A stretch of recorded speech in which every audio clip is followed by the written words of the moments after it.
عالمی شہرت یافتہ بھارتی موسیقار اے آر رحمان کی اہلیہ سے طلاق کے بعد ان کے ساتھی گٹارسٹ موہنی ڈے نے بھی اپنے شوہر سے علیحدگی کا اعلان کر دیا۔ 19 نومبر کی شب اے آر رحمان کی اہلیہ سائرہ بانو کے وکیل وندنا شاہ کی جانب سے اے آر رحمان اور سائرہ کی علیحدگی کے حوالے سے ایک بیان جاری کیا گیا۔ بیان میں کہا گیا کہ 29 سال کی شادی کے بعد سائرہ نے اپنے شوہر اے آر رحمان سے علیحدگی کا مشکل فیصلہ کیا ہے۔ یہ فیصلہ ان کے تعلقات میں پیچیدگی کے باعث کیا گیا۔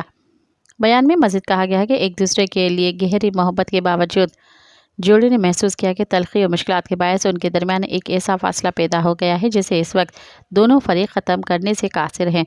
اس کے بعد اے آر رحمان نے بھی ایکس اکاؤنٹ سے پیغام جاری کیا جس میں لکھا تھا، ہم نے شادی کے 30 برس تک پہنچنے کی امید کی تھی، لیکن دنیا میں ہر چیز کا اختتام ہے جو کسی نے نہیں دیکھا۔